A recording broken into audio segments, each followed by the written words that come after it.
Around 2014, almost overnight, the transit world fell in love with an irresistible idea: microtransit. Think Uber, but for buses.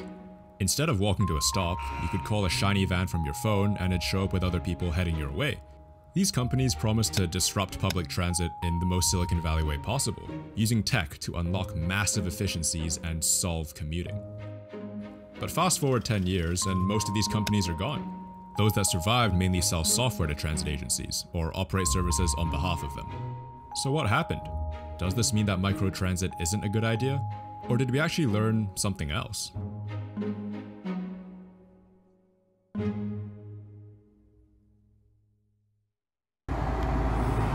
Few inventions in human history have been as impactful as the bus. Bus wankers! They're cheap, flexible, and can fill real gaps where other modes of transport don't make sense. But people don't like them. Bus wanker! Buses are often seen as inferior to other modes of transport like rail. Conditions are extra bad in the US. Bus networks have been neglected for decades, and there are some very real class and race divides regarding transit. That's a nice way of saying that people think the bus is for minorities and poor people. Immigrants and poor people. So there's been no shortage of ideas to reinvent this unpleasant experience. In the 1980s, we had Dial-A-Bus, then the 2000s saw BRT get popular, then we reached the 2010s, and tech startups discovered microtransit. You can think of the concept as a spectrum. On one end, you have fixed route, fixed schedule, similar to a regular bus service. On the other end, flexible routes and on-demand scheduling, like a shared Uber. You'll hear terms like on-demand or flexible transit used sometimes, but pretty much anything on this line that's A, tech-enabled, and B, smaller than a bus, has been characterized as microtransit, a trend that began around 2014.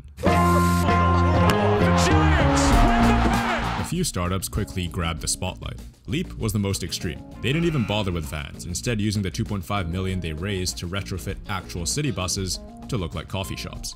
They ran a fixed route service between San Francisco's financial district and the Marina neighborhood, with an app to track vehicles and pay for your fare, or a blue bottle coffee. Nobody knows what exactly Loup was trying to accomplish here, but charging $6 one way made it pretty clear who was and wasn't welcome on board, especially when city buses only cost $2.25 at the time. So it's not surprising that they only lasted a few months, but other, more sane-sounding ventures couldn't avoid the same fate either. There was Chariot, who asked their users to crowdfund fixed routes across several US cities and London. They were eventually acquired for $65 million by Ford and headlined the automaker's efforts to appear relevant, address future transportation needs, yet still struggled with ridership and was shut down in 2019. Boston-based Bridj was supposed to be another winner. They were essentially Uber Pool on steroids, with riders requesting shared vans and sophisticated algorithms calculating the most efficient route. Turns out this wasn't actually that efficient, and the service also struggled with ridership, eventually shutting down despite raising $4 million pretty early on. You need a certain amount of ignorance and confidence to innovate in any industry, but these startups all made one crucial mistake: thinking that tech alone could make public transit profitable.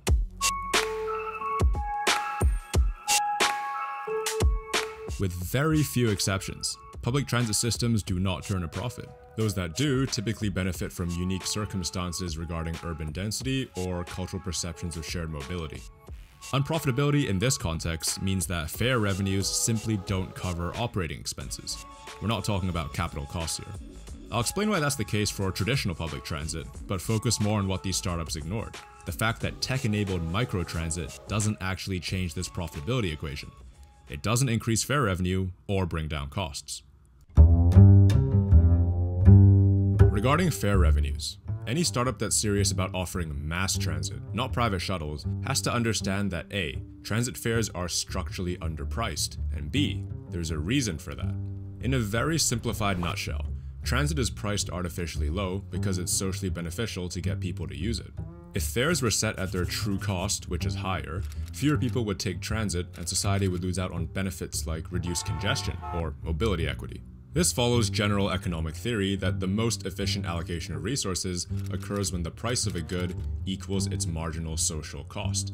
In the case of transit, the social cost is lower than its private cost because of the benefits we mentioned earlier. If fares are priced at this lower, socially optimal level, then whoever produces transit necessarily operates at a loss. It's even in a chart, so it has to be true. Governments therefore subsidize transit agencies to ensure that they can charge these lower fares and still keep the lights on. Tech has no effect on this pricing mechanism, which limits the ability of private operators to raise fares in order to achieve profitability.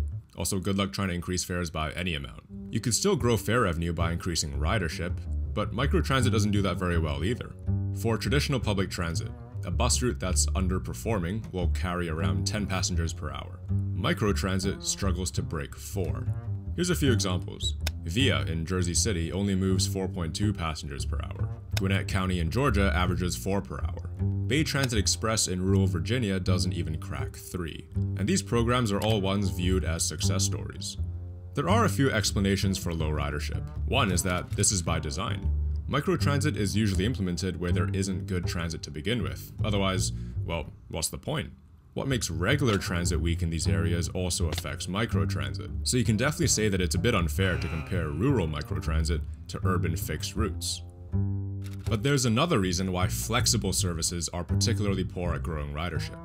Conceptually, imagine a fixed route versus a flexible one. By going to everyone's house, the flexible route takes longer. If it takes too long, people will stop taking it. So if you want to maintain the same rider experience, you either serve fewer people or run more vans, both of which limit your ridership. This logic also means that you can't just grow ridership by expanding the area served. Bay Transit Express saw this firsthand when they increased their service zone and saw wait times go from 10 to 15 minutes, which is a 50% increase. Taken to the extreme, there's almost a cap to how many people microtransit can effectively serve. If you reach a point where every van is full, you might as well increase the size of each van, then assign them to smaller service areas so that each vehicle doesn't have to detour as far. And suddenly you have a fixed route bus. That's why microtransit doesn't do too well on increasing fare revenues, and the operating costs aren't exactly much better. Good protection, aired out. Found it, Scanlon, dropped it. There are many reasons why public transit in North America has high operating costs, and to its credit, microtransit does address some of them. But the biggest cost driver? It's the actual drivers, and microtransit brings no efficiencies here. Estimates say that wages for drivers can make up 50 to 70% of operating costs for a city bus. To be clear, I'm not saying this is a problem. You want your drivers to be paid well. But this does mean for private microtransit operators that 50 to 70% of operating costs can't be magically efficiencyed away, since each van still requires the same number of drivers as a bus. The only tech that can change this is full self-driving, which isn't ready yet. The robo-taxi first stops, then suddenly pulls away. Even if you can somehow eliminate all non-labor costs, you will save at most 50% compared to traditional transit. So in order to achieve the same efficiency as the worst fixed routes, which carry around 10 passengers an hour, microtransit would need to carry at least 5 per hour, which has proven to be near impossible so far. Of course, if your fixed route really is terrible and only carries 4 passengers an hour, then microtransit could reduce costs. Your baseline situation matters a lot. Also keep in mind that I'm focusing on cost per rider here. It's true that microtransit does have an easier time at reducing absolute costs, but it often comes at the expense of scalability.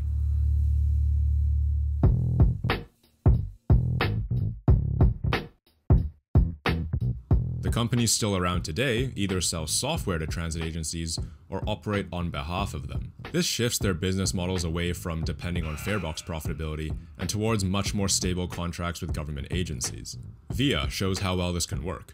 They started out in 2012 offering rideshare services in New York City alongside building software for transit agencies. When COVID hit, they shut down their van service and went all in on software, raising a fresh round and scoring a $3.3 billion valuation from investors in a vote of confidence. Several years on, we now know that successful microtransit tends to require subsidies, a reality no different from traditional public transit. There's a whole other conversation here about whether this is actually a good use of money, but we won't get into that right now. Despite the high-profile flameouts, these companies did leave us with some helpful lessons. Microtransit can be a very effective tool for transit agencies to increase network coverage, even if ridership remains low. Via Jersey City is a good example. Its goal is to extend the reach of existing public transportation, and it's been successful in that regard. Microtransit also works where existing fixed routes are really underperforming or simply don't exist. Both Metgo and Bay Transit Express in rural Virginia fall under this category, replacing 2 failing bus routes and adding service to places previously without bus access. Gastonia recently announced a plan to replace fixed routes that come once an hour. 6 bus routes, which covers about 20 miles of the city and comes once an hour. It's really inconvenient and it doesn't provide access to our full city limits. If fixed routes aren't achieving a higher ridership than the 4 passengers per hour that microtransit can deliver, you might as well run the more desirable service that actually goes door to door. The second thing these startups got right is proving that there's a huge appetite for innovation in public transit.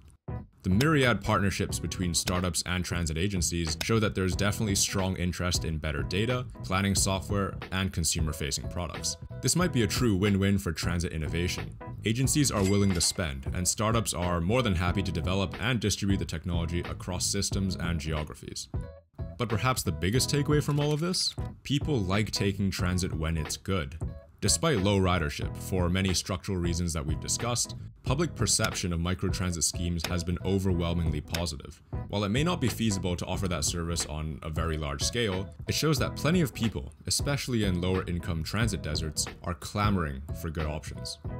Finally, I can't talk about microtransit's success without giving a shout out to New York City's dollar vans. Dollar vans have thrived amidst high urban density, distinct cultural challenges, and undoubtedly paying low wages for informal drivers. These circumstances are exceedingly unique, and few startups will ever be able to replicate them and their success.